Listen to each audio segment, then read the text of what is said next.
Almost everyone would like to say they have saved someone's life. When you become an organ donor, you have the chance to say, I will save someone's life. Anyone can become an organ donor, and I believe everyone should. Did you know that nearly 90% of Americans say they support organ donation, but only 30% will take the steps to become an organ donor? Are you signed up to be an organ donor? If not, today I would like to persuade you to become an organ donor. Organ donation not only saves lives, but it enhances the lives of those in need. According to the Cleveland Clinic, organ donation is the process of surgically removing an organ or tissue from the donor and placing it into the recipient. Today, I would like to speak with you about why you should become an organ donor. First, I'll explain what organ donation is. Then, I will give you reasons as to why you should become an organ donor.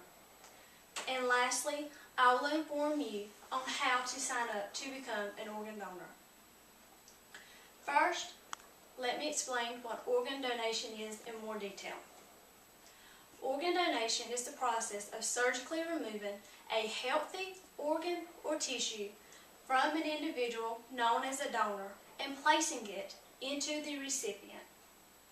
There are many different organs that have the ability to be transplanted.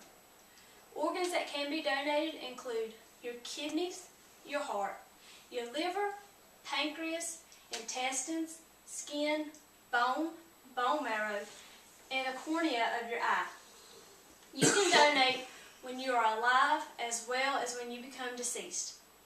If you are alive and you want to donate, you can donate one of your kidneys, parts of your intestines.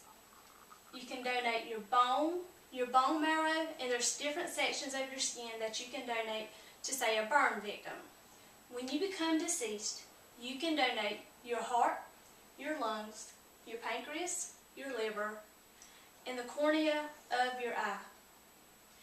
Usually, transplant is the last option for many patients.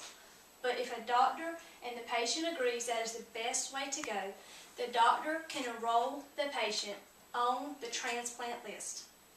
The transplant list is known as the United Network for Organ Sharing. And according to the United Network for Organ Sharing, it is a private, non-profit organization that manages the nation's organ transplant system under contract with the federal government. There's a team of doctors that make up the United Network for Organ Sharing. These doctors decide who is best fit to receive the organ or tissue once a transplant is available. Next, I want to give you reasons as to why you should become an organ donor. The most important reason is because you can help save someone's life. According to Women's Health, there are currently 117,000 people who are on the organ transplant list, which means that usually every 10 minutes a new name can be added to the list. If you donate when you are living, you are considered a living donor. If you donate once you are living, you have the satisfaction and enjoyment of knowing that you helped save someone in need. Most time, donations come from deceased individuals. And even though usually during the process of the family will grieve during the decease, they can take comfort in knowing that even though you have passed on, you are helping someone to receive a new way of life through your organs.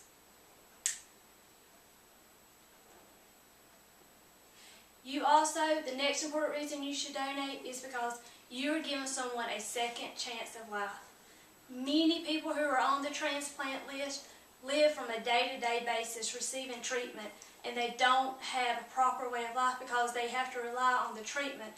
And if they receive a transplant, then they can return to a normal way of life with their family.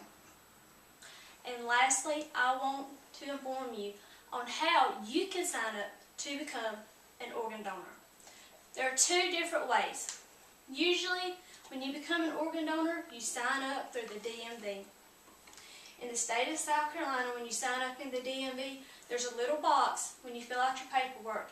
And once you fill out and check this box, then a small red picture of a heart will appear on your driver's license, which signifies you are a donor. You can also sign up via internet. But once you sign up, you need to let your family know that you are going to be a donor. That way, it won't come at a spur moment. Once something happens to you, then they won't be caught off guard just finding out that you're going to be a donor. They also will have to sign a consent form. And I looked up in South Carolina on Donate South Carolina, and it says, Donate Life South Carolina. When you check the website, it says, becoming an organ, eye, and tissue donor truly shares life with others. By putting your name on the South Carolina Donor Registry, you agree to donate your organs and tissues to be recovered after your death for use of transplantation, education, and other research. After your death, an examination and test will be performed. That way they know how to best use your organs. I believe everyone should be an organ donor because you never know. You may be faced with the situation of one day having to be enrolled on the organ transplant list. And if people do not sign up and become donors, the list is going to continuously grow. Today, I shared with you organ donation. What organ donation is, why you should enroll, and how you should enroll. Now it is up to you to sign up and become an organ donor.